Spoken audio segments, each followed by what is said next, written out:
This is The Joe Gaither Show on BamaCentral.com.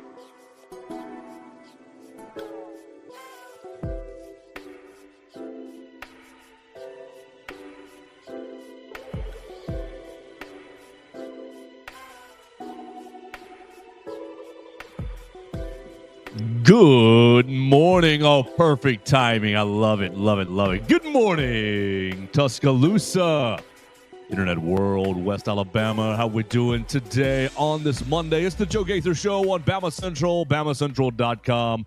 My man Theo Fernandez walking right in the door. Man, I was ready to do this open about being here by myself. I've got ChatGPT pulled up with like some co-host comments that was going to feed me, but no. Theo is rolling in, and we're ready to go. So here we go, Theo. I know. You're good. Take a deep breath. I'll tell you what to do. I'll do the intro. I know you're about to use some new equipment today. So what I want you to do is get your phone kind of what in that little clip right here where Mason does, and you open up the app that we talked about yesterday and the same one on your computer. I'll send you a link and you can join the show.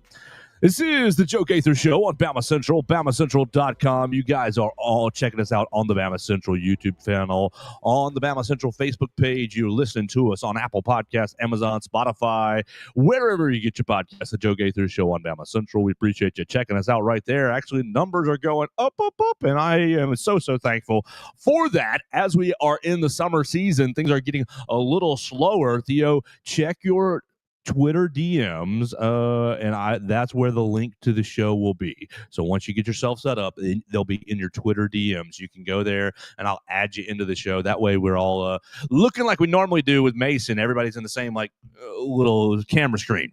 What are we going to do today, though? We are going to take a voicemail from Dax on Alabama running backs. We're going to talk about Alabama softball as the Crimson Tide advances to the 19th.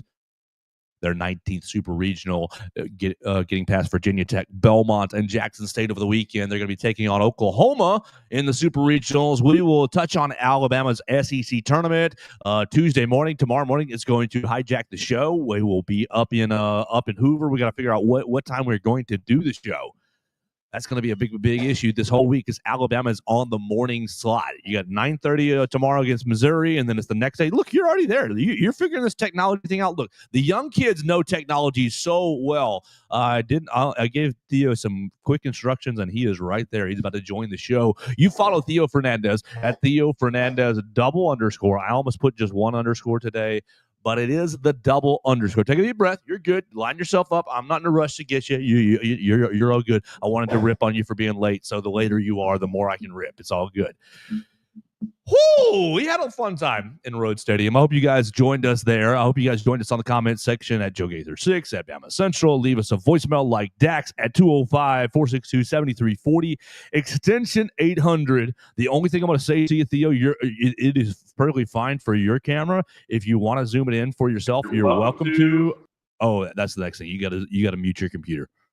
You got to mute your computer microphone, because we want you to be talking through this microphone, not on your computer microphone. Let's try that again. Nope. That might be my phone. Yeah, it is. I got you. It is. It's all good. It's all good. We're getting to there. We don't leave that many microphones open. We were in Road Stadium this weekend. Theo Fernandez, myself, Katie Wyndham. I'm sorry, one sec. I'm going to jump in. Oh yeah. You sound good. We're good now. I hear you nicely. Let's see. Oh no, see, it's your computer. Hold on. How about that? No, see, I got it. I muted you from my end, so now it should be good to go. You're good. Yeah, great. Say hello. Say hi to people. Hello, everybody. Yeah. Nice to not be on the couch this time. New angle. Yeah. You may want to zoom that in so it's nice and tight on your chest, but you're doing great. You're doing great. Yeah. Sweet. What are we gonna do, Theo? Do you want to start with softball? Do you want to do baseball? We got Dax voicemail, and I have some random Chat GPT questions, and maybe you have a football conversation. Yeah, you look good. There we go. We are in business now. Good morning. Good morning, Joe. What happened to 750, bro? Man, it was an eventful morning. I apologize. What happened? Did no alarm go off? Give it to it. We want the rundown. Well, I'm a bit of a chaotic sleeper. Oh, I love it. Keep going. So I have a tendency to move around a good bit. So my alarm goes off and my body basically decides to react to that by taking my phone, basically chucking it up in the air, and I have no clue where this thing lands. Now, it somehow lands, like, it goes up high while I'm too, like, asleep to remember, lands under my bed, somehow ricochets off the wall. So it's literally, like, dead under my bed, like, dead center underneath. So I'm looking everywhere for it. And then finally I dig under, and man, it was kind of, I wanted to shoot you a text, but But you couldn't find your phone. I could not find my phone. So wow. And I thought about just coming here without it, and then I remember, no, we're doing this webcam today. So it was an eventful morning. All right. Let's ask the audience. Do you believe Theo's story that he threw his phone under the bed? It's okay if you do or don't. And really, Theo knows that he's not in trouble. But I think either that was the truth, the absolute truth, or a well-constructed, what can I say that's not going to get me in trouble? I know Dax has my back on this one, right? After all my Bama and the NBA updates. Absolutely. Dax absolutely has your back. Why don't we start with Dax? Because Dax starts with football. That'll give you a chance to take a deep breath. We're going to have the alpha, Alexander Lincoln, join us about 8:40 or so. We're going to be talking New Era Wrestling. Their next show is June 7th. So let's get a lot of action in before we. Oh, look, Julian says she believes you as well. Julian says good morning, and she says she believes you. Thank you, Julian. Julian. There you go. Yeah. Julian. Like a jewel. Julian. Yeah, there we go. There you go. Exactly. Much appreciated. Exactly. Julian. And she is a number one listener. You better be nice to her. Every time. I always got to Julian. There you go. You got it. There we go. Won't butcher that one again. There we go. So Dax is on the voicemail line talking running backs. Dax is talking running backs. You can join him on the voicemail line with whatever topic you want to bring to the table. 205-462-7340, extension 800. Let's hear it. Is up, guys? It is Dax. Hope y'all had a wonderful weekend. So last time I talked about the wide receivers, the 4, 5, and 6, I thought I would do the running backs today. Good choice. First, a little tidbit about Jam. People aren't really high on him because he hasn't given us a reason to be high on him. But he has also never been in the running back one role. Like, he kind of was last year, but he was basically sharing carries with Justice Haynes when Jalen Milroe was getting, all of the carries. So I think Jam is better than we think he is, because he's going to get most of the carries this year, and I'm excited to see how he does. We got Richard Young. All right, let's pause right there with Jam. I love the way he's doing this, setting us up, Jam, then Richard, and then we'll see where he goes after that. But right there, Theo, confidence level 1 through 10 in Jam Miller being your RB1. Joe, I've been thinking about something you said a couple weeks ago, and I've thought about it a lot. Anytime this guy's name comes up, he doesn't inspire the confidence that other former Alabama running back. And I was looking for a way to describe Jam because I think I felt a similar way, and you just really put it perfectly. Because I agree, I don't have a ton of confidence in Jam to be anything special.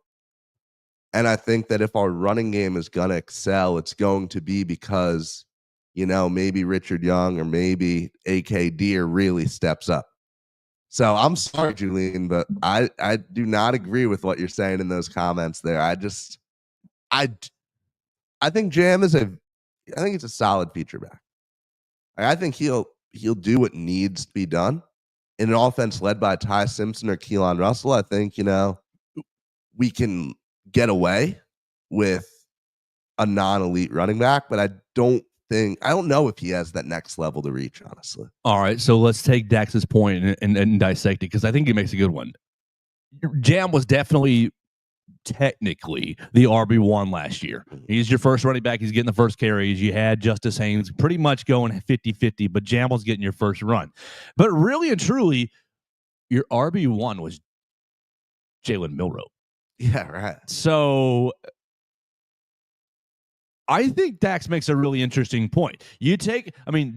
Ty can run, but he's not going to be your RB1. He's not going to be, we're not going to be using, we're not going to be taking a chunk of the running plays for a quarterback. Ty's design runs are going to be like a 10% or something like that, very, very low. He's going to get some, but not a lot. I wonder if we're going to see a different version, a more consistent version. I just wonder what the running game is going to look like without Jalen Milroe, under Ryan Grubb, under Kalen DeBoer, because I didn't think the offensive line really looked great last year in run blocking. I think they did okay, but I don't think they were ever really dominant. I think it was a lot more. They ran pin and pull so much. Oh my gosh, pin pull. We're gonna get the guy and just try to hit an alley. I didn't love the way they drove off the football. So all that to say is, do we think that are we underselling Jam because the whole system was a little bit wonky last year? The whole system was, well, our best runner is Jalen Milroe, and how can we orchestrate some quarterback runs? Okay, we're going to put these packages, and thus Jam gets a little bit diminished. Jam gets pushed to the back a little bit. Are we underselling Jam Miller because of Jalen Milroe's running ability last season? I mean, that's a very real possibility. And I think your guess is as good as mine as that one, because we'll make a guess, because I'll say yes. I'll say yes as well, but maybe not as much as some people may think. That's fine. That's fine. I think that's my take on it. All right. You want to keep going with Richard Young? Or you want to keep going more Jam talk? No, I mean, I can go any direction now. We got more from Dax. Right. We can absolutely hear what it is. This is Richard Young. We saw some bursts from him last year. Just a little bit. He needs to work on that top end speed a little bit more, but I think Richard Young is going to be a really good second option. But here's the thing. We heard about Mr. Daniel Mountain like all of spring, so he might take over that second role by the end of the year if Richard Young can't hold him off, which I think Richard Young will be able to hold him off. I think they might split carries, though, because we heard some really good things about Daniel Hill in the spring. Okay, first off, we need to make that a thing. Daniel Mountain? Yeah. That's awesome. Yes. That is incredible. His last name is Hill. We got perfect, Dax. I mean, perfect writer right there. The last name is Hill. He's a big old dude. No, Mountain. Daniel Mountain. I love everything about that. We can't skip Richard Young, but that was perfect, Dax. Richard Young, I think he's going to be bull in the china shop. You know who Richard Young reminds me of as a runner? Tell us. Isaiah Pacheco. I think they both run like they are just furious at the whole world. Like, you look at Richard Young while he's uncorking that run against Mizzou. That man just looks pissed about never having any playing time. And, like, I've been a very big fan of his since last year. I just think he's someone who can be really impactful. And I think he'll get a larger share of the reps than most people expect. And I think he'll do some very good things in those reps. Yeah, see, I think you're on to I think that rolling back to Jam, I think Jam is going to get your first opportunities pretty much all 12 regular season games. I think he's going to get your first runs. But I think you're splitting carries a lot. I think it almost might get to a point where Alabama fans are frustrated with how much they're splitting carries, because you're going to be in December going, you can't get anybody in rhythm because they're only getting, like, look up our game logs last year, and it was 9 carries for Justice, it was 11 for Jam, and it was like 1 for Richard, and then it was like 14 for Jalen. I think that you will up the running back production, but the disbursement of the carries will still be very high. I think that Jam, Richard, Daniel Mountain, I think that Dreeland Washington, he's probably going to get to Dreeland Washington, is going to have a role. And I think those 4 are going to be your kind of, hey, we're going to use these 4 guys where we see fit. And then maybe AK Deer and Kevin Riley squeeze some garbage time. But I think a lot of this here is going to be, let's accentuate the skills and the players that we have. I don't think that, like, that sounds like I'm saying that Ty Simpson's not good. That's what that sounds like when it comes out of my mouth. But that's not what I'm trying to say. I think that your wide receiver talent 1 through 5. Yeah, 1 through 5. And your running back talent, 1 through 4. And your offensive line talent, 1 through 6, is all so dang good that you just need the quarterback to just fit in. And if Ty Simpson is really, really good, then you're just falling all over yourselves. But if he's just above average, you're accentuating this other talent because they're so good. I think it's going to work out really well, but you're just going to use so much of these running backs, so many of these wide receivers. I don't know that you're going to be, that's the one guy we're leaning on, and if he goes away, we're up a creek. No, so I agree. First of all, especially on the receiver side, Sure. because I mean those guys will be fighting for so many, yards, touchdowns, whatever. Like some of the numbers will be so much lower than people think. Mhm. But I'm surprised that you don't have AK Deer producing more. I love him. I think he's I love him, but I think he's gonna. I think the room is so stacked, and every time we asked about. I asked about AK Deer twice in spring to Ryan Grove, and both times I got a very, not that Ryan Grove was mean, but I got a very dry answer. I asked him the first time, it was like 2-3 days into practice, and he goes, "Yep, he's got a lot of room to grow." And then at the end of the year, he kind of, at the end of spring, he kind of had a similar. He's growing. Like it's work in progress. I think his talent is super high, but I don't know how much he was asked to pass block in the state of Mississippi in high school. To be perfectly honest with you, which, goodness gracious, that's not specific to AK Deer. That's every high school really quality running back. Kind of falls under the radar. Derrick Henry didn't know how to pass block when he came here either. I think that there's just a little bit of a learning curve from you're the man in Quitman, Mississippi, to welcome to Tuscaloosa. Let's learn some high level football. So you think he takes a red shirt, or you think we're seeing him out there enough for him to avoid that, or? Well, with the red shirt rules as they are now, I think you will take a red shirt, but you will still see him. I love what they did. 4 years ago, when the 4-game rule. Yeah, that's an amazing rule. You're gonna let AK Deer. That's what we want. We want AK Deer to run the ball against Eastern Illinois, and there's one more, and Louisiana, Louisiana, as well. But you want to be able to get those reps and not burn the red shirt. I love what the NCAA did with that.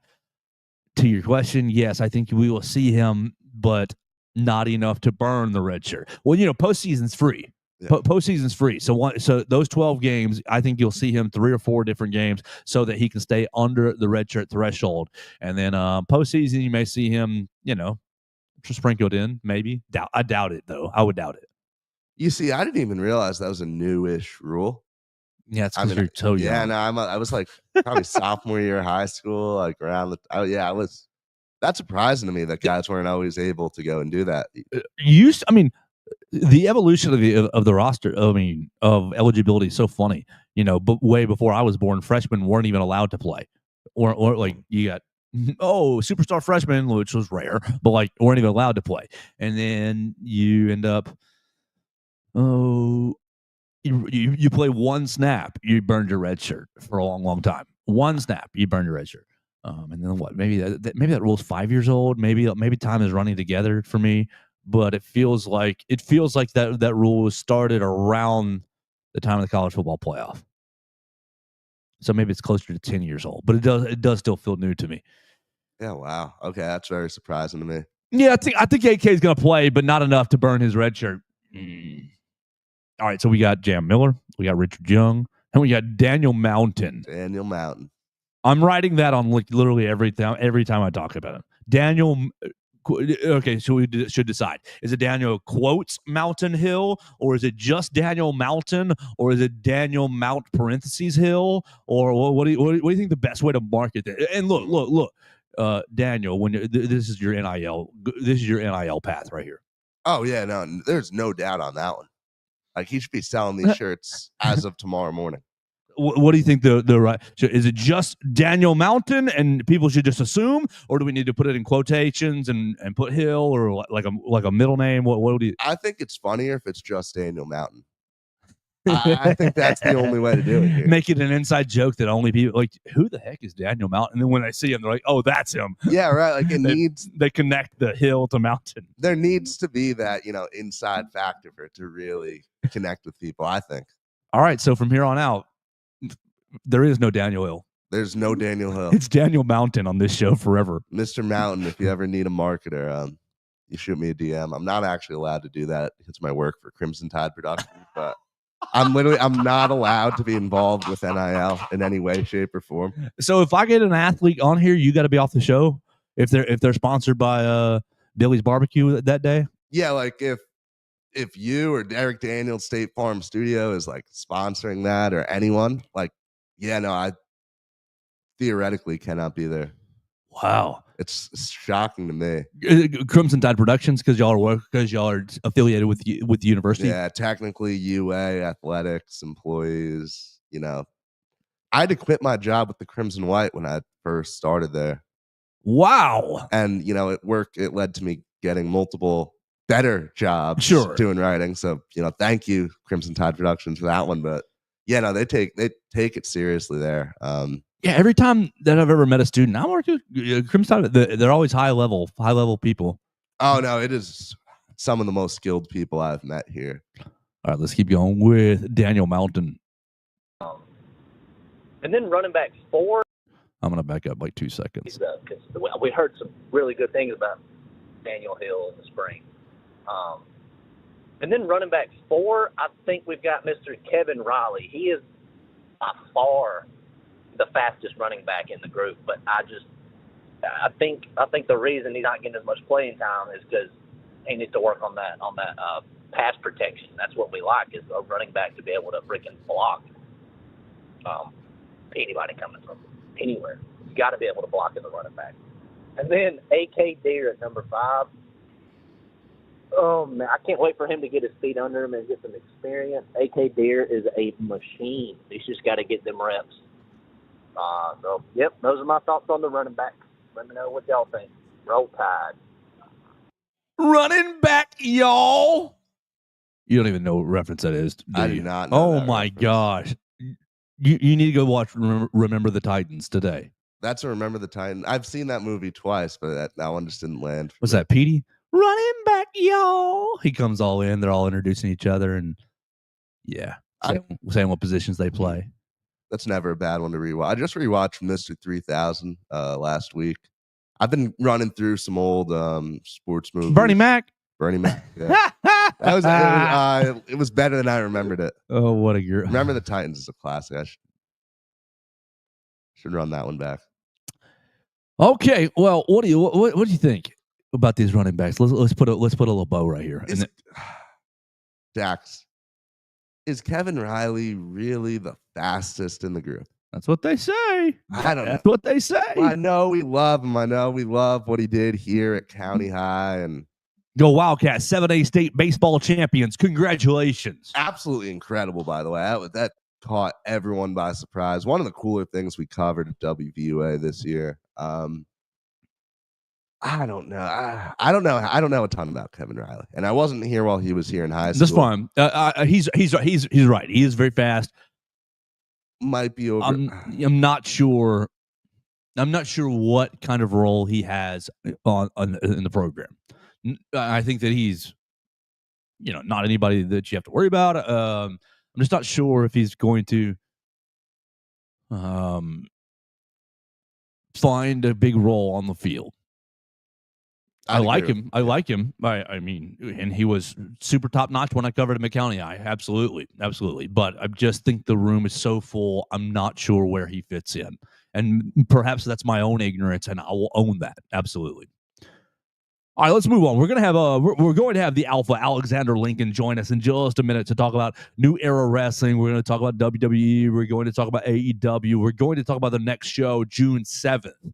June 7th at Swan Gym is their anniversary show. Who can dethrone the Alpha Alexander Lincoln? Is Theo going to challenge him? we'll see. But before we get to that, I want to get into what we were doing this weekend with Theo Fernandez. We were at the Rhodes House, and we saw Alabama softball qualify for their 19th Super Regional. This year, the ladies will go to Norman to take on the Oklahoma Sooners. What are they, the 4-time national champions? 4-time defending. Yeah. Gross. Unreal. But just the weekend action, I was pretty impressed with the program as a whole, considering everything we have seen them deal with this year. Inconsistent offense, maybe not so clutch pitching moments in some instances. This weekend, I was really impressed because basically you took the hammer to Jackson State as you should, and they proved to be the worst team in the regional, losing to Belmont the next day. You took the hammer to them 8-0, and everybody went home early on Friday because of your efforts. Well done. I mean, if you're the best team in the regional, you should do that to the worst team in the regional. And then you win 2 one-run games against Virginia Tech. Basically, both games were on a knife edge the entire 7 innings. And to me, Alabama held its cool. Alabama, the nerves of steel through all of 14 innings of action, despite a couple of missed opportunities, just really impressed me. And I don't know if it means that they can go to Oklahoma and they're going to win, but I will say that it looks like to me a lot of the lessons that you've been hammering all year long really looked like they were baked into this team over the weekend. The most telling stat about this team, something that I included in wrote an article about it on the Friday game. Alabama, second in the SEC this year with 59 errors, which is now 60 because they'd won over the weekend, right? 57 of those 60 errors came in the team's first 48 games. They have just 3 over the last 12. I mean, you don't see turnarounds like that. Like, you don't just see a team do something to that frequency that whole season, and then it literally just stops, And these errors, like, they weren't just any errors, like crippling. We had 2 errors that both led to 2 unearned runs in each of the rubber matches against Mississippi State and Florida. We lost both those games by 1 run. Like, there is 2 series right there that we win if it isn't for errors. Blown saves have been a problem too. We shoot you. That's an understatement right there. Jocelyn Brisky able to come in, in the 7th inning against Virginia Tech, trying to clinch a spot in the Super Regional. Just lights out, just casually strikes out the NCAA's second best hitter, leading slugger. Like, the defense was the story. They were incredible. Yeah, okay. You realize the fan base's kind of perception of the softball program is really good, but maybe not quite good enough. Okay, fine. You've made super regionals for the 19th out of 20 years, and now 4th year in a row. You missed in 22. I think that I just think that your point, or what you're getting at, is coaching. It is really, people get online, and Patrick Murphy's not good enough. Only 1 national title. Just crying because they want more national championships. But I think you take this team from February, start of the year, early February. Mm-hmm. Yeah, it was like the 10th. I think it was the first game, something like that. From the 10th until now, you just clean up so much. The maturity, so much better plate discipline. I mean, yesterday the game breaks wide open because the ladies basically Dukeshire drew like an 8-pitch walk, and then they walked in. They walked in a run for Audrey Vandergriff. Her walk was 5, 6, 7 pitches, something like it was a deep at bat as well. You can't forget that girl falling down in the outfield on that hit from Johnson. Yeah, which was, and sometimes do you think she would have got there? I think she would have. I mean, that ball probably drops. It hung up there a while. It hung up there a while. And I look at Lauren Johnson hit that ball. And this was 2 runs for Alabama. You know, this what turned it from a 1-0 game to a 3-0 game. I think it was in the 5th. And you just look in the outfield, and that girl's on the ground like she stumbled or something. And, you know, that's all it takes in a game like baseball or softball. And that was the difference maker, which is crazy because, you know, that's a game. You know, so Virginia Tech's coach was asked in the press conference by one of the Virginia Tech reporters over Zoom, like, what made Alabama so much better than you guys? Why were they able to pull it out? Like, Alabama wasn't so much better. That's a bad answer. Yeah. It was a 1-2 one-run game. That's the coach kind of like was good for him. A little exasperated over that one, as I would be, because he lost 2 nail biters. And mind you, Virginia Tech could have very well been the Blacksburg Regional. Like, we could have been playing there. You know, the difference in the ratings was razor thin, really. And, you know, it was a very, very, very evenly matched game both times. You know, and it was when we played them in March. So it really just, you know, pitching was the difference, honestly. I kind of hate to hear that. You say that because I did leave the press room. I was just in there for the Alabama side. I kind of hate to hear that because I thought Virginia Tech acquitted themselves very well. I mean, you get a 2-run home run in the 7th inning, and I thought, oh my gosh, here we go. I thought, oh no. Were you on the text thread with one of our coworkers that was starting to talk about a collapse in the 7th inning? Or was that not? We had a coworker text us as soon as that home run hit, going, "Oh, here we go, gonna blow the." And I thought, dude, we're trying to write a story and go home here, not see a second game. Hush your mouth a little bit. So, no, it was a good weekend. Good weekend in Rhodes. Patrick Murphy, I hope he got home okay. Yeah. Did you give him a ride home? I should have offered, honestly. Yeah, absolutely. I was there. You know, for those who don't know, like, tree fell. Lots of trees fell in Tuscaloosa. Lots of them. Which I wasn't even aware of at the time. But, yeah, no, hope everyone's doing well because of that. But, yeah, no, his road was blocked. It's crazy. Funny. All right, Theo, you got any other topics before we turn our attention to the Alpha Alexander Lincoln? We're going to transition to talk about some new era wrestling, but you walked in a little late, and I want to give you a chance to get anything off your chest. No, I do not, but I took what you said to heart. I came up with an Alabama football topic next week. Next week. This is too long to get into right now. We're going to have a fun little talk next week. I think I have a fun one for us. Are you going to say anything of what it's about? I'm not. You just have to everyone's going to have to spend the next 7 days wondering what I'm bringing up next week. Bear Bryant? Frank Thomas? I don't know what direction you think Cornelius I'm going Bennett? in here. Leroy Jordan? Mark Ingram? We're going current Alabama. We're going Jerry Jeudy? It's getting colder and colder. You're not getting colder than Frank Thomas. Nothing will get worse than that, guess. All right, you're going to have a current topic. All right, well, here's what we're going to do then. We'll just have you lead the show.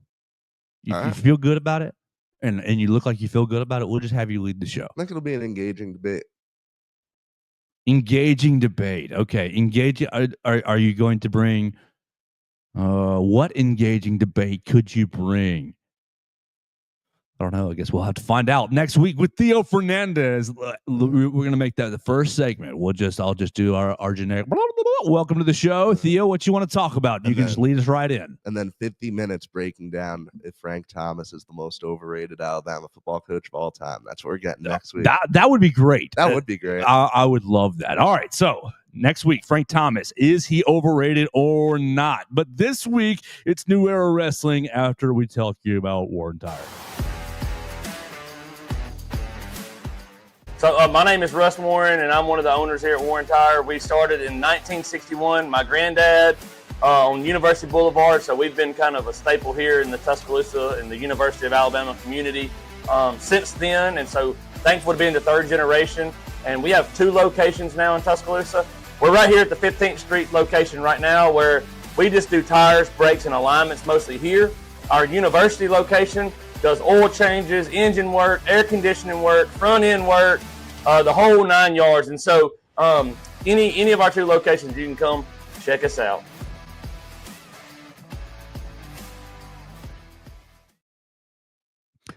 All right, we're going to have a lot of fun. We've been having a lot of fun in the Derek Daniel State Farm Studios. Thank you so much for joining us on Facebook, YouTube, Twitter, Apple Podcasts, Amazon, Spotify, wherever you get your podcast. You can find the Joe Gaither Show on BamaCentral, talking a little Alabama football, running backs with Dax on the voicemail line, talking a little NCAA regionals with Theo, Alabama's ladies going out to Norman, Oklahoma this weekend. Let's shift gears. We're staying right here in the state of Alabama, and we are going to plug in with New Era Wrestling. The Alpha, Alexander Lincoln, the open weight champion, joins us after being attacked by Masked Man, having 2 shows now. First things first, I have to apologize to the Alpha, Alexander Lincoln. So Theo, just give me a second. And to the audience. I had 2 shows that we talked about just a little bit. We had some promo codes. And I was like looking at my calendar. I was like, "Oh my gosh, I'm going to be out of town," and I didn't know what to do. I should not have backed away and not said anything. That's what we did. That was the wrong move.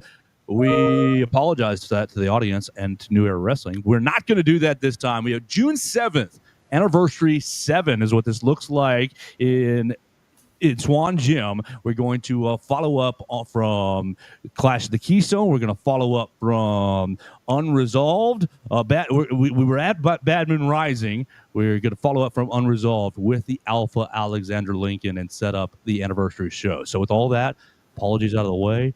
Good afternoon. Good morning, Alpha. How are you, sir? I'm good. How are you guys doing? Oh, very good. Very good. How was your weekend? Are you safe from the storms? We'll start there. I'm sure the champion was out there cutting trees and making everybody happy.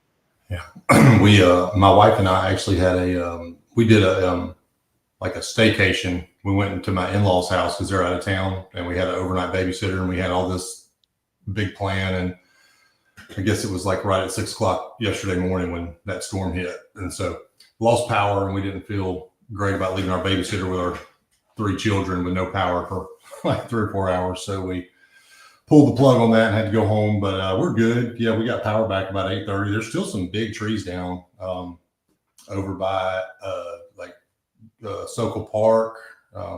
And I went down that road 3 times since then, twice this morning. Like, you can't go through it. I don't know why I keep thinking that I can. So I turn around and just go back the other way, but no, we're good. So thanks for asking. Good. When Sunday morning, I went over to church and only one of our power lines was down. I thought, that's okay. That's not a big deal. But then everyone at church was trees in my neighborhood, damage on this area. So just hopeful to all of our listeners in the West Alabama area and really everywhere, if you're safe from all the weekend storms. Yeah, absolutely. Alpha, I want to get us back up. We can watch Clash of the Keystone, which was awesome. You can watch Clash of the Keystone that happened a couple of weeks ago on YouTube. New Era, just pop in New Era Wrestling, and it's going to be one of the first things that pop up to you on YouTube if you missed the show. But I missed Unresolved. I was had to go see a man about a horse, and so did we find out? That's what I want to start with. Did you find out who attacked you guys? You and Bubba Cagle, Mr. 1985, were in the middle of an epic championship bout. The first, your first title defense after winning it here at the Crimson Clash. It was interrupted by a masked man. What is the fallout from Unresolved?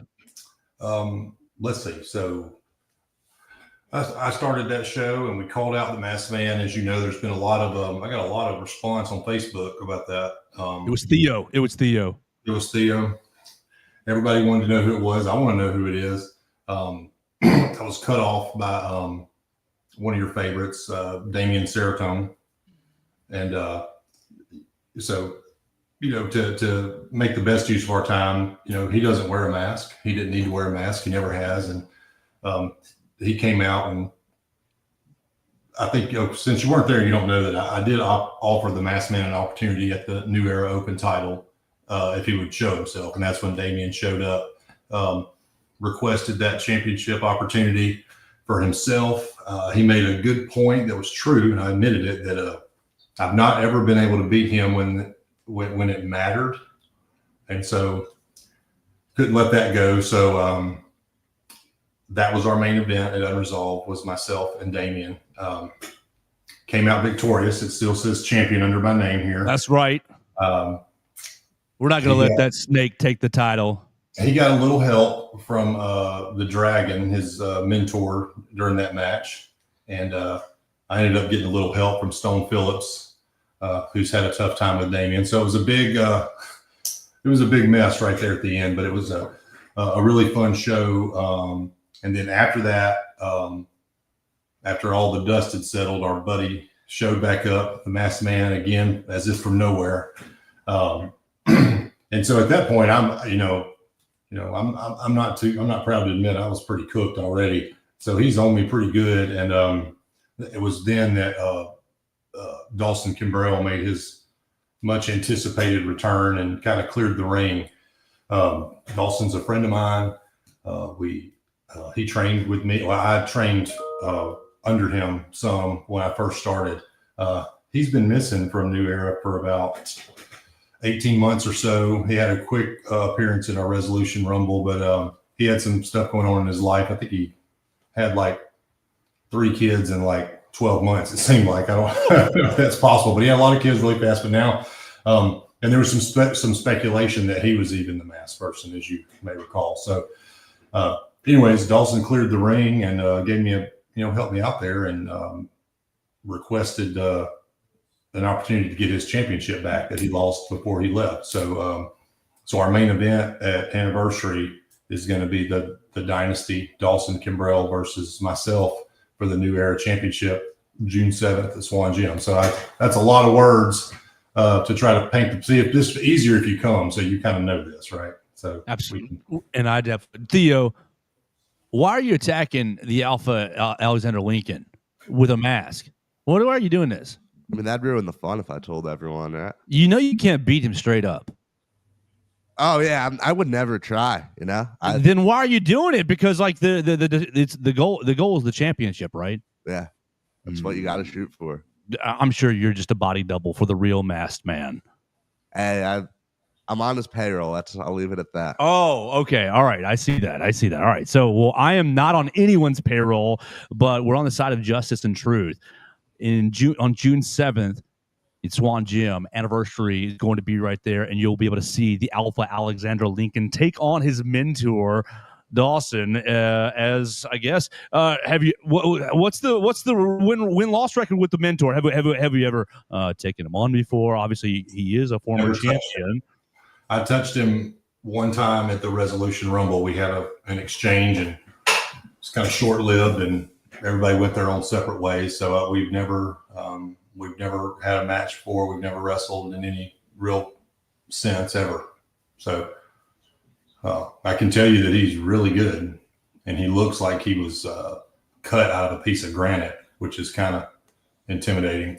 But he's very talented. You can find some of his stuff if you care to look. You can find him on YouTube and so on. He's had some big time matches. He's a 2-time New Era champ, I believe. Resolution Rumble winner. He's wrestled all over the state. He's extremely talented. So it should be a fun show. He's an honest guy, so it'll be one of those where we're both going to have to bring our best. I don't think that he understands, what I am today. I think in his mind, maybe there's a little bit of what I was when he first met me. And if he comes with that mindset, then it'll be over before it starts, I think. But I'm not going to underestimate him. I can tell you that. 18 months is a long time to grow and change. And obviously you have grown and changed enough to put a belt on around your waist. So watch out, Dawson. Don't take the Alpha don't take the Alpha lightly on June 7th.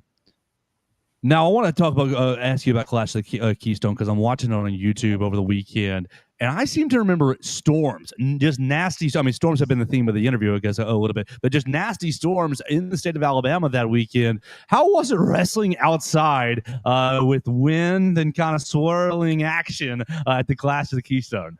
Yeah, so that was a big concern all week, and my brother Joe, this is kind of his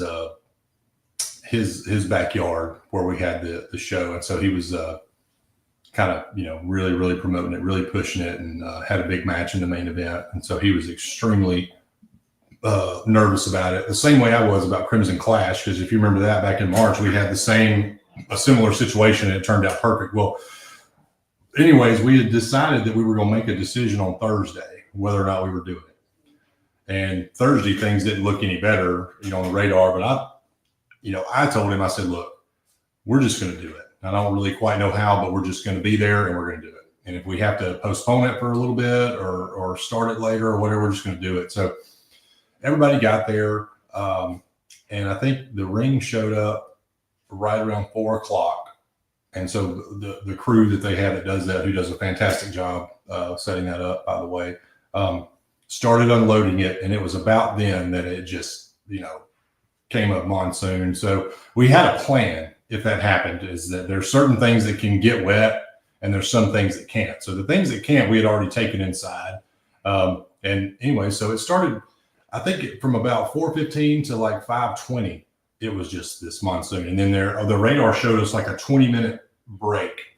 And so we had a plan. We were going to go out there and, do what we could and then wait for the next one to end. And we had sent out a notice that we were going to delay the start 30 minutes.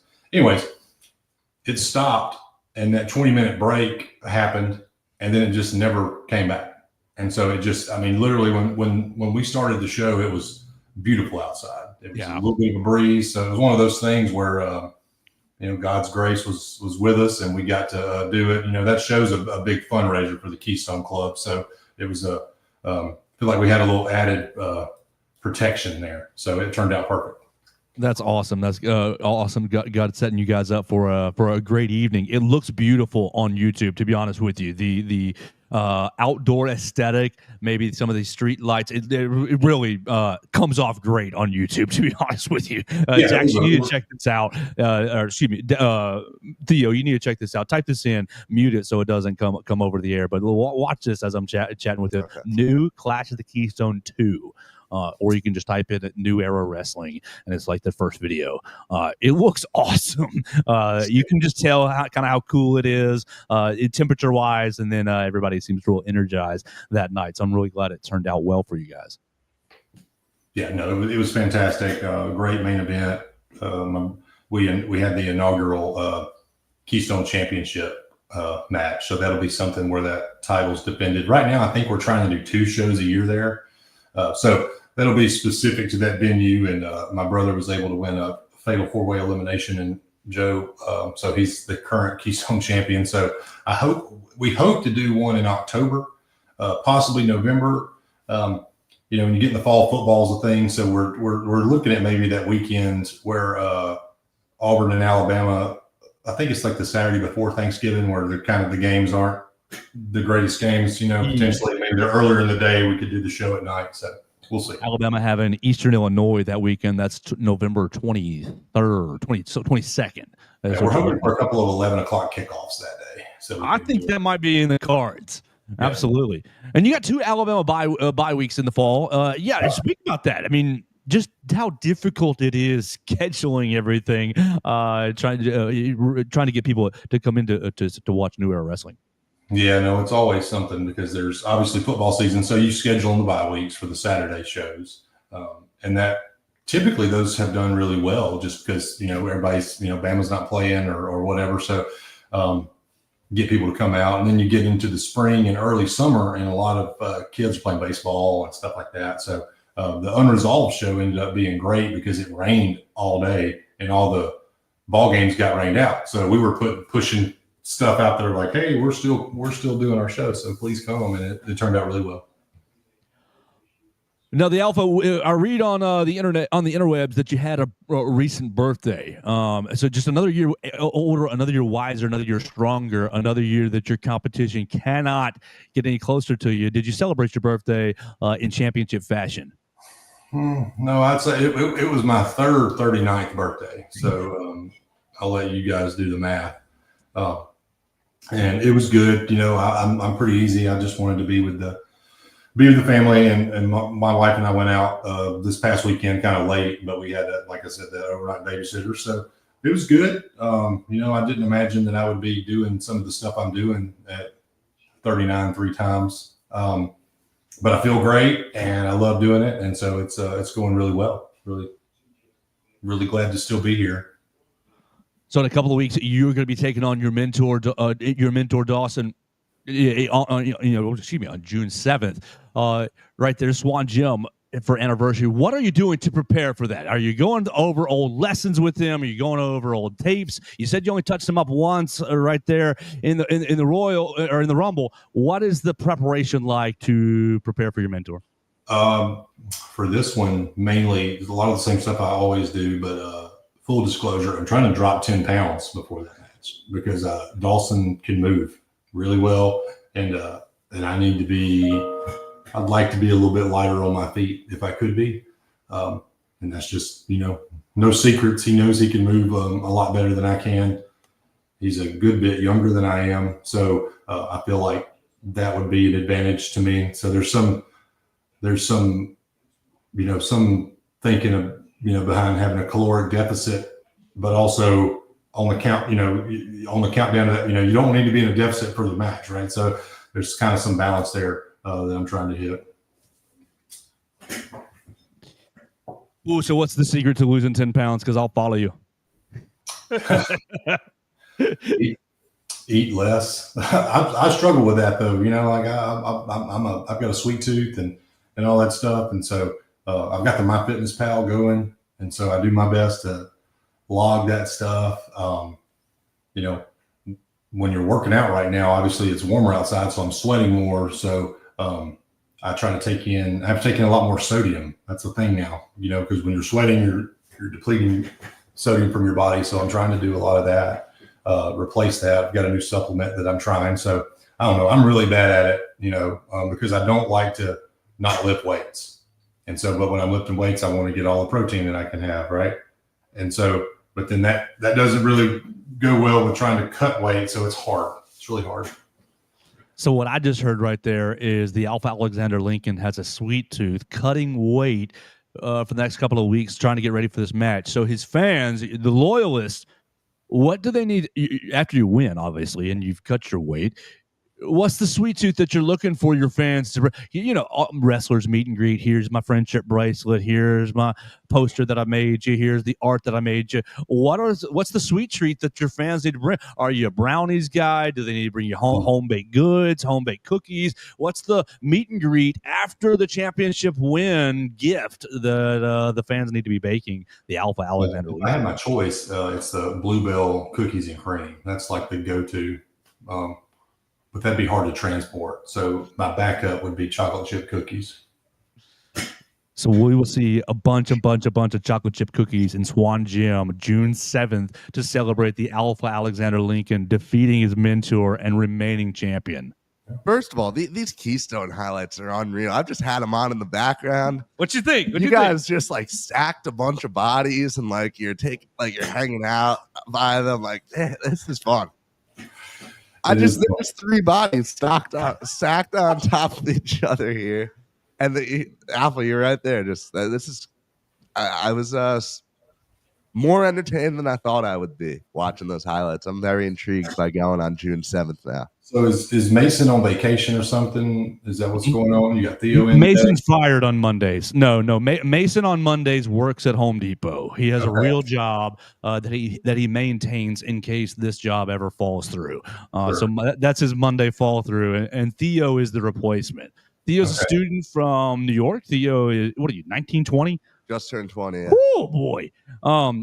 Theo came to join me for night one of WrestleMania. Was that your first wrestling experience? What was that? Yeah, now I wrestled all through high school, so that was my thing in high school, but I never watched any kind of WrestleMania, WWE, any of that. And I was honestly way more entertained than I thought I'd be. I mean, some of those fights, just watching, You wrestled in high school. You're still young. Yeah. You need to get involved in New Era Wrestling and see if you can challenge the Alpha Alexander Lincoln. You're kind of big. You're bigger than me by a little bit. I think I'll hold off on joining you in the ring there, Alpha, but maybe in another lifetime. Maybe. Well, New York, I mean, pro wrestling's pretty big in New York. I mean, in the Northeast there in Philly, it's pretty big. So was your first experience. So I had a surprising amount of friends who were really into it. You know, it's honestly, I would agree that more people up there, Mm-hmm. I'd say a higher percentage of people there follow it than they do down here. Well, Madison Square Garden is considered the mecca for pro wrestling. So they say that you have it. If you've wrestled at Madison Square Garden, you've made it. And so I have it on my bucket list to go to a show there. Me and my sons, we've kicked it around, and I just haven't done it. But it's definitely something I want to do. MSG is beautiful, no matter the event that you're attending there. It lives up to the hype in every way, shape. Go ahead. Are you a Knicks fan, Theo? I'm actually a Thunder fan, which is I like all the That's other. because he grew up when the Knicks were bad, and you're a fair weather fan. Y'all can. I was 6 years old. Thunder was the coolest name, I remember, not to get off topic, but I remember as a kid, like 99, 2000, I was playing basketball in high school and stuff, and I was just all into it. And a lot of weekends I'd be at my grandmother's house, and that was when the Heat and the Knicks had this great rivalry, and it was, not bashing any of the players today, but there was always some kind of a fight or something in those games. I mean, with Lonzo Mourning, PJ Brown, Tim Hardaway Sr. was the point guard on that team.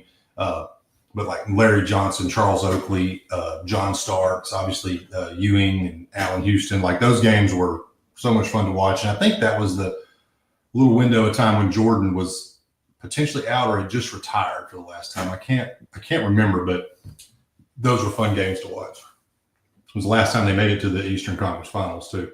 Yeah, no, the Starks and Oakley were incredible. They were the lifeblood of those Knicks teams. They were a much more physical game back then.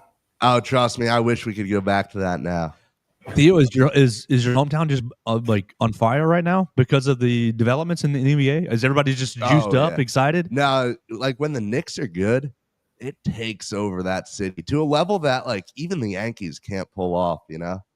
Like right now it is. There's not a single person not talking about the Knicks up in New York. That's how the Bears are when the Bears are good. Mind you, I was never there like when the Knicks had a season like this. So I don't get to experience it firsthand ever, but was that dude on the billboard? Was that what I was seeing on social media? Dude was up on a billboard and like swaths of people down below him were just like going nuts. They're still cursing out Trae Young every random, every time they have a chance and stuff, for a series 4 years. Knicks fans are awesome. I can't hate on them at all. All right, let's tie this all up a little bit. Tie some strings here. The Alpha, you talk about Madison Square Garden, and Theo. We'll get two perspectives in one. November 8th, Alabama basketball is playing in MSG. You're playing St. John's. Theo, you're from New York. I want both of you. Unlimited money. You get a ticket to either. You got to choose.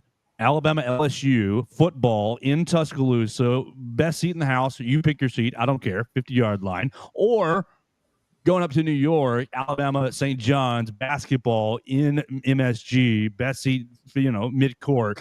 Theo, what's the? I've never been to MSG. That seems so enticing to me. Is that a more enticing event than Alabama LSU in Bryant-Denny Stadium? How do you weigh those two on the same day? We play LSU in Tuscaloosa every other year. Man, like I would, and a little less so because I got to see Alabama and Newark for the Sweet 16 Elite Eight, but still, like that would just be such a cool experience going up there, seeing us go against one of the greatest coaches of all time, seeing us go against just such a great program, such a great team right now, just such a historic venue. That's college basketball history right there. Like that is, man, I don't think I'd pass up that game at all.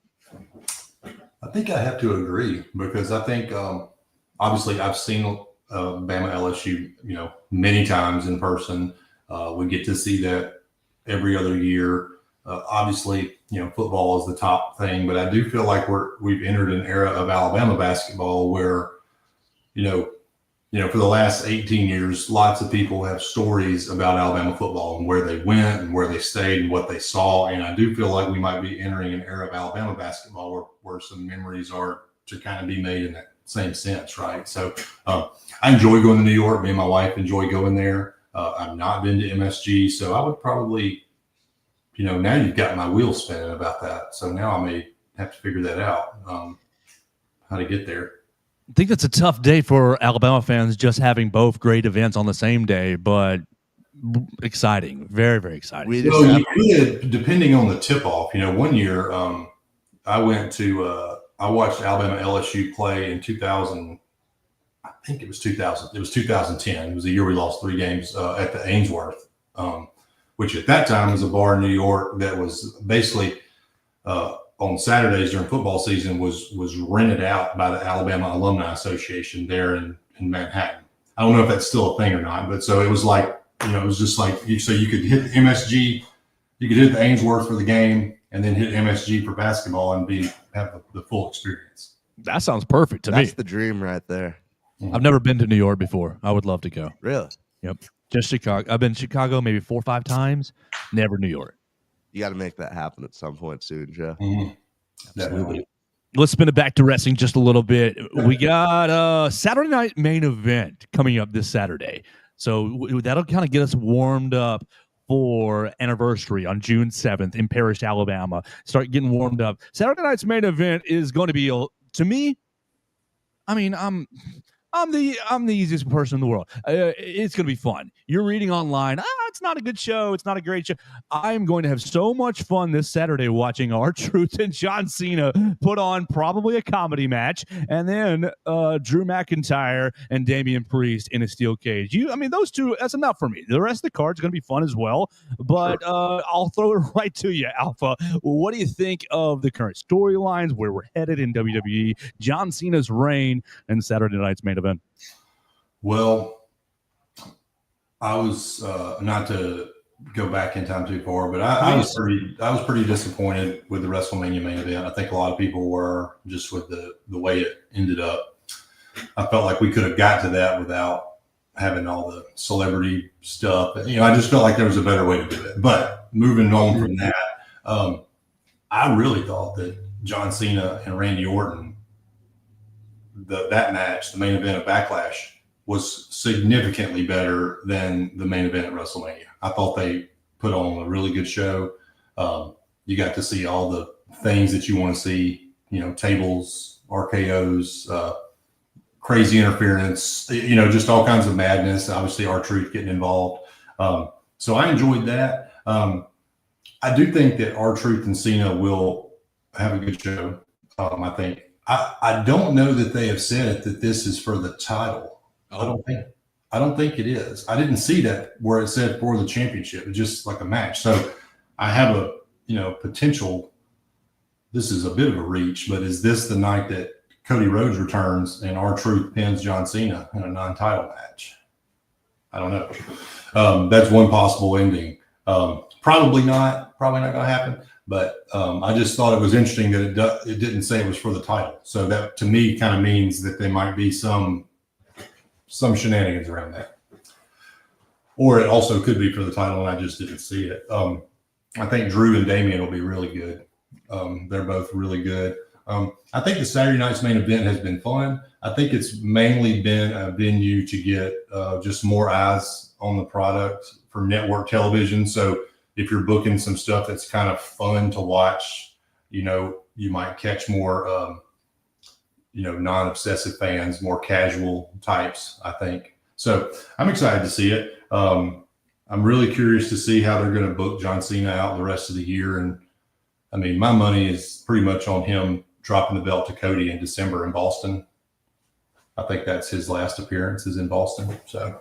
Looks like you're absolutely correct. I'm reading online. John Cena not defending WWE Championship Saturday night's main event, but will be in action. R-Truth is not interested in winning gold. He's vowing to beat some sense back into his childhood hero. So to me, that's kind of, honestly, that's kind of like a little bit of lazy booking, because to me, that's just like, okay, well, if they're not making it for the title, there's got to be something. So, there's some other piece to this. Like, why would you not,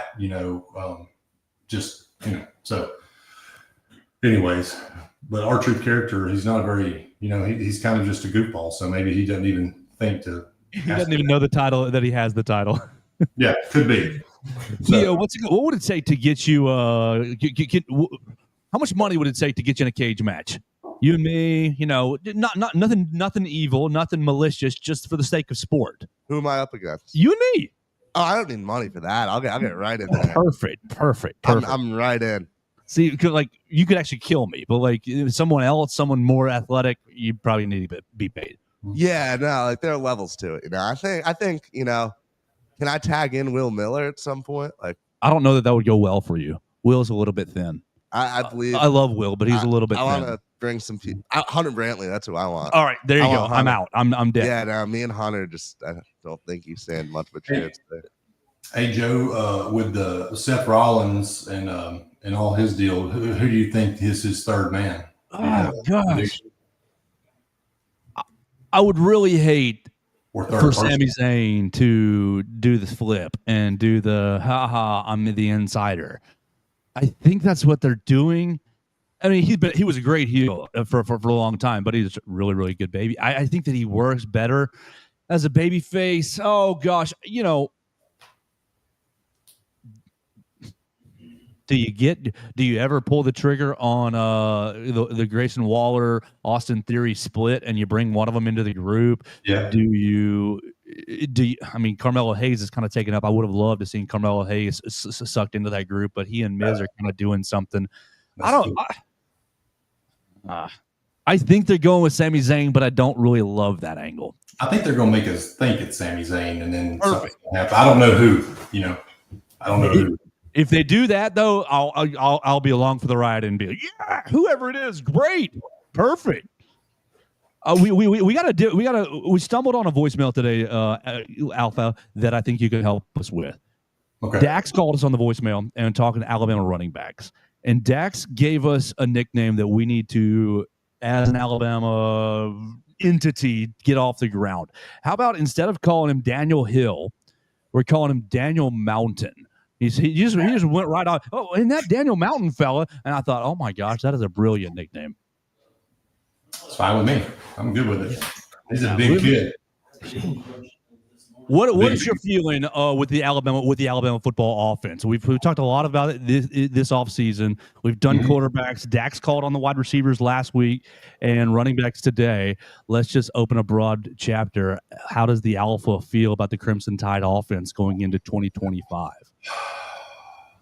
Well, I hope that, my feeling from everything I've seen, I got the benefit of going to a practice and watching some, and I didn't see anything there to indicate to me that Ty Simpson's not going to be the quarterback, at least to start the season. I think there's a lot of talent there. I think we have really great. I think offensively there's going to be a lot there. I just think, great offensive line. I personally believe Will Conformity is going to deliver the goods. True freshman, and he really, really had that tough game against South Florida. But I feel like when he got the opportunity to get back in later in the season, he did prove himself. He, I'm saying, a lot of true freshmen. I remember Lee Tippen's true freshman year as a kicker against Arkansas. And then he ends up being arguably the best kicker, that we've ever had, right? So, a lot can change in a year, and I think he's done the work and will do well. I think, we've got other guys there that have come back that are proven. I think we've got to be able to throw. I love Jalen Milroe and all he did for us, but I think, I was watching clips recently of the Georgia game, and some of the balls he was throwing in that game. And I remember coming out of that game and thinking, man, I remember the next day I was on an airplane going out of town for work, and I was talking to a guy next to me, and I said, we've got the Heisman Trophy winner on our team. That's how I felt about Jalen Milroe after that game. He was that wheel route to Jam Miller, Beautiful pass. And just he was stepping up in the pocket and ripping it down, just ripping it and hitting people in the chest. And I don't know what changed or how things got different, but it doesn't matter now. But, we've got to be able to have that. I think for Coach DeBoer's offense to be what it's supposed to be, we've got to have somebody that can make the appropriate reads and deliver the ball where it's supposed to be when it's supposed to be there. And I hope that Ty can be the one that does that. I do give a lot of credit. I'm much more on culture and stuff, and I do think it says a lot that we didn't lose anybody else to the portal. I think I was concerned. I really thought we were going to lose one of those three quarterbacks after spring. I don't know which one, but I just thought, man, because I think all those guys are starters in their own rights, at different schools if they're not all three at Alabama. Agreed. So that the fact that they all stayed, I think, says a lot. I'm just looking for, I hope Coach DeBoer, just finds his groove with his people and his system. Obviously, with Ryan Grubb being here, you got to think that's a benefit. So those are my thoughts. I think we've got all the opportunity in the world. I think defensively we got, a lot of stuff, a lot of good guys coming back. And I do feel like after that Vanderbilt game last year, Kane Womack really kind of found his groove. That Oklahoma loss really wasn't about defense, right? That was turnovers in the red zone, pick six and stuff. So I feel like we're set up for some success. It's tough, man, following the GOAT, right? It really is. I can't imagine how that might feel. I was shut up after this, but you brought it up. But I was watching another clip, just scrolling the reels, and one of them was Tony Brown coming down on a kickoff and just lighting somebody up on kickoff. And man, Saban was 17 seasons, but for 11, probably about for sure 10 of those seasons, when we were kicking the ball off, there was legitimate concern from the team receiving the ball that, what I'm saying, about safety. You know what I'm saying? There were serious repercussions coming. And I don't feel like we've had that in the last few years where you have that mentality where when we kick the ball off, like I'm waiting for, okay, someone's coming, So I'd love to see that come back, but game's changed a little bit. So maybe that's not going to happen, but I'm excited and I'm with the team. I believe in them. And I think we're going to have a great season. I think you absolutely can get that mentality back, and I agree with you, man. The kickoff, watch out. We're going to find the Alexander. Oh, I'm sorry. No, I was just saying Reuben Foster, Mac Wilson, a lot of those guys just, It probably was since Mac Wilson left in 20, right? Yeah. Mac was that was his last year, 20. I think so. And he, I remember the Texas A&M kickoff when he was a freshman, and just, whew. Got to find some fellas that have no regard for their own health and safety. Right. So, which is antithesis of the direction of football right now. Right. Well, we've had a lot of fun with you, Lincoln, today right here in the Derek Daniels State Farm Studios. I appreciate your time. What we're going to do next Tuesday and the Tuesday after is be joined by Lincoln as well, or we're going to be joined by Bubba Cagle next week, I believe. We're going to be joined by the various New Era wrestlers setting up anniversary June 7th in Swan Gym. You're going to be able to find tickets on Eventbrite. As soon as that link gets out, I will do a much better job. I was so bad. I will do a much better job getting the link out so you guys can get tickets to anniversary June 7th in Swan Gym. I'll be there this time. I don't have anything on the sheet. I don't have anything on the calendar, so I'm looking forward to being there, watching the Alpha Alexander Lincoln defend his open weight championship again, and then eat all of your cookies. Bake him some chocolate chip cookies as he's losing weight right now. Give him something to look forward to. Lincoln, thank you so much for your time. I'll open the floor to you. Anything that you'd like to leave us with as you close? Anything that you'd like to just kind of tell the people until we hear from you again? No, I think you covered it. As always, I appreciate you giving us the platform to talk about what we do and to promote it. It's a lot of fun. It's fun for families. It's an hour drive from Tuscaloosa to Northport. So, please, consider doing it. The summers are long and they're hot. And so if you need something to do to get the family out of the house, please come give it a try. I promise you'll enjoy it. I do really expect to see Theo there, though. I think, all this. So that's your responsibility, Joe. I will make sure, Theo, clear your calendar June 7th. Yeah. With Alabama, Alabama baseball. No. Clear your Yeah. calendar. Just bring your iPad and you can stream it. It's fine. Exactly. We all have ESPN Plus on your iPad. You're fine. We'll be there. Because you know what's going to happen. They're going to go up to Hoover tomorrow. They're going to lose the first game, which they shouldn't. They absolutely should not. There's zero chance. Like they should not. But and that's going to cost them the hosting line, and that's going to send the Alabama fan base into a frenzy. They're going to send the baseball team as a 2 seed to some other regional, and we're not going to host. And I'm going to be really angry about that, to be honest. As you should be. But having you guys. It's been a great time with the Alpha Alexander Lincoln. He's going to join us again next week with Bubba Cagle, and we will talk to you tomorrow on the Joe. We're going to figure out what time we're doing it because the game is at 9:30 a.m. We'll figure that out with Mason. I'll let everybody know on the social medias, and we will talk to you tomorrow on the Joe Gaither Show on Bama Central and BamaCentral.com. Thanks, guys.